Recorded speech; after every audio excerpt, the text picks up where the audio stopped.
If you've ever bought a home, you'll know that the improvements and the upgrades and the changes and the modifications never end. Stay tuned to this video and we'll show you what we're doing moving forward.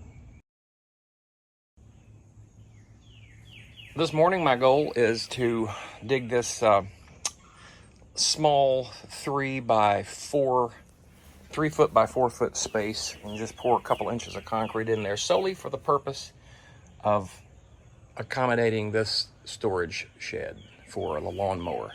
Yesterday, we went ahead and poured, my son-in-law and I went ahead and poured that slab of concrete right there, just simply to finish out that run in between the storage shed and the end of the house.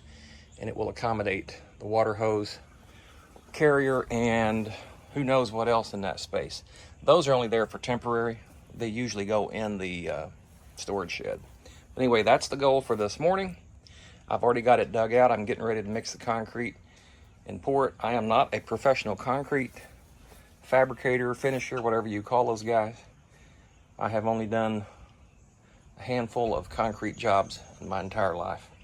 My son-in-law finished this one out yesterday, and he's much better than I am. So, here we go. Well, there it is. I have got the rough part done, generally smooth, sloped appropriately, 1/4 inch or about that. And so I'm just going to wait for it to cure a little bit before I throw the edging on there.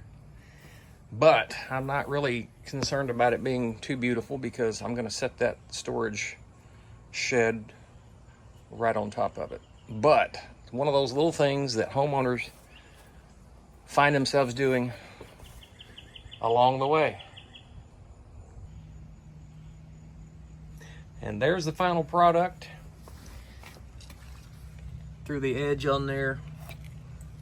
And it looks good enough for me, especially because the entire pad's going to get covered up with that storage shed. I just wanted something underneath the storage shed so it would be a little bit more stable and the floor would be more sturdy. So that's gonna do it. All I got to do is let it dry and put the shed back on it.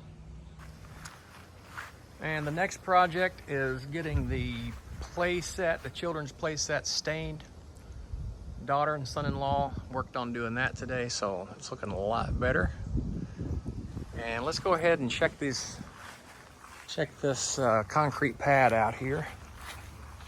Got some more framing boards up there for the next project, but that's the way the concrete turned out. And that's what I poured yesterday and just immediately put the storage shed back on top of it because that was the purpose for the concrete. So there you go. And as I've stated before, if you are a homeowner, you are well acquainted with projects. But the backyard is coming along pretty nicely here in Ocala. We really like the back fence there, the aluminum 4 feet black railing,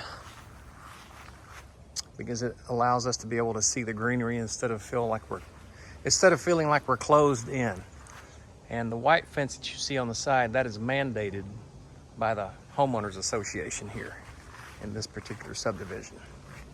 We're not allowed to put picket fence up, so you have to deal with certain limitations if you're going to live in an HOA. So there's still a lot of work to go, but I will say that these projects here at this place, what I call a postage stamp of a piece of property, they're a little bit easier to deal with than the ones on the farm. So, but both places have its pros and cons. A screened-in porch is looking nice. That door right there, we keep it open because if we kept it closed, then we would be opening it a million times in a day with the grandkids and the dogs. All right, you see in the background right there, that's the next project. That's going to be a little half-moon concrete slab in front of the back door there on the lanai. So we're doing the prep work right now. we'll check you in halfway.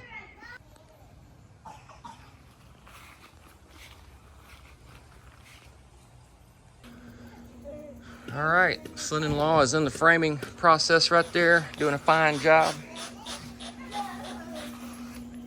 So what we did here, in case if you're like me and if you're totally not knowing how to do this kind of stuff, what we did here is we took plywood and cut it into strips, and we cut the backs of the plywood so it would bend into the shape that we want it.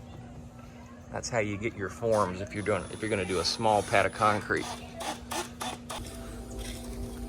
All right, there it is, almost finished, and we've got our onlookers there, the grandkiddos, observing, supervising.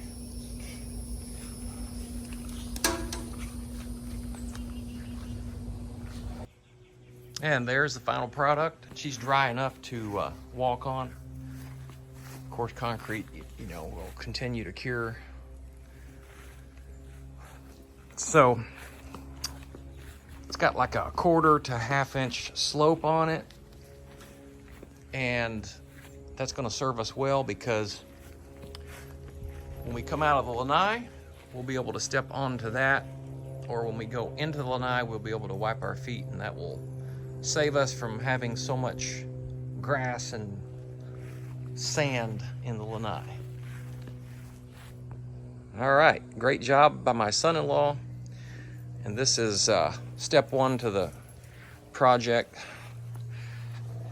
of later on there will be a couple of concrete patios out here with outdoor kitchen on one of them, and then on the other one will be a sitting area, and then there will be a fireplace out here as well.